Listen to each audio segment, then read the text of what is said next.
Hello. Welcome to the channel.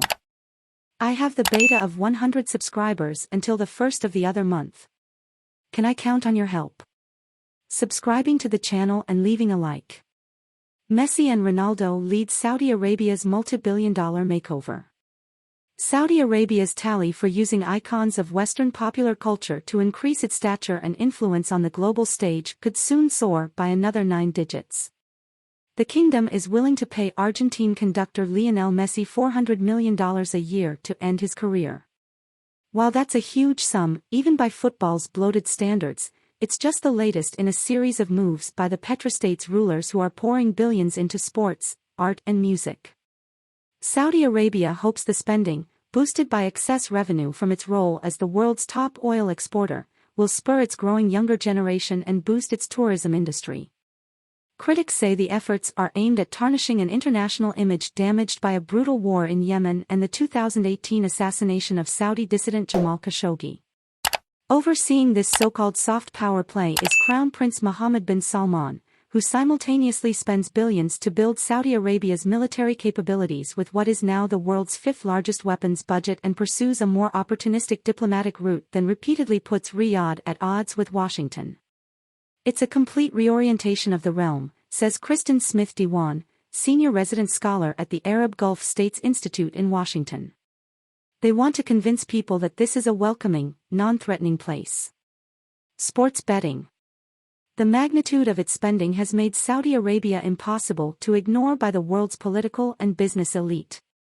The kingdom's economy was one of the fastest growing in the group of 20 last year, buoyed by the highest oil prices in about a decade, and now boasts the world's 7th largest sovereign wealth fund, employing billions both at home and abroad.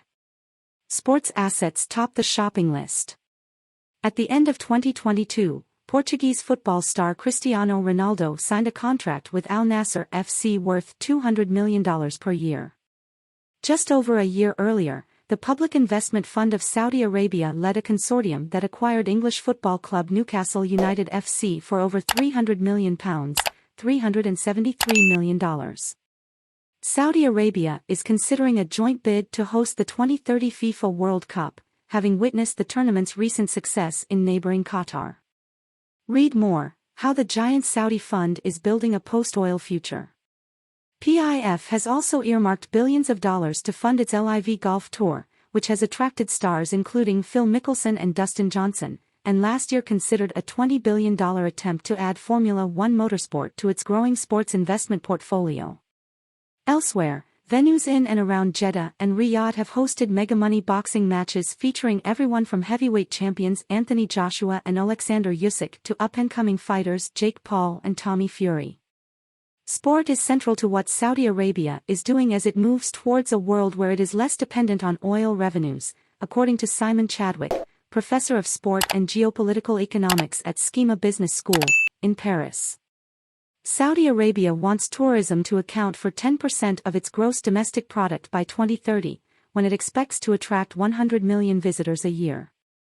In 2022, the kingdom welcomed around 16 million visitors, including tourists, business travelers, those coming to see relatives residing in the country and foreign Muslims on the Hajj pilgrimage to Mecca, a representative of the Saudi Tourism Authority told a briefing press conference in Dubai this month. To achieve its goal, Saudi Arabia has looked beyond professional sports. From an Andy Warhol exhibition, art biennial and electronic music concerts in the desert, to celebrity chef restaurants in Riyadh and partnerships with top culinary schools, it's spending big to create an entertainment and leisure industry from scratch. Read more: golf's toughest resentment match threatens the old order of the game.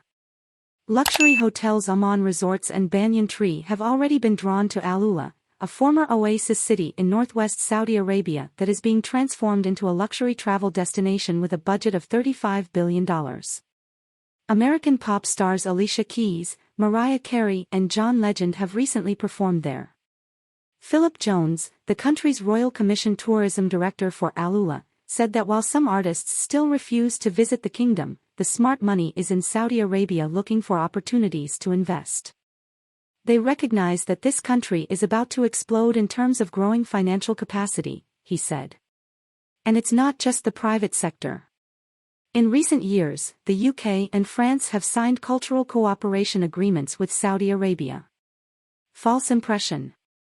The sudden influx of sporting and cultural events is popular in the country, which until recently had rules prohibiting men and women from mingling in public. This drastic shift puts Saudi Arabia's strategy on a much larger scale than Gulf neighbors like the UAE, which has also opened up to Western culture, according to Lena Khatib, director of the SOAS Middle East Institute. But not everyone is buying the hype. Activists say Saudi Arabia is diverting attention from a poor domestic record on free speech and other human rights. I'm glad these changes are happening, but it gives a false impression of our country, said Lena Al-Hathloul, Brussels-based head of monitoring and advocacy for human rights group ALQST, of the MBS Soft Power Project.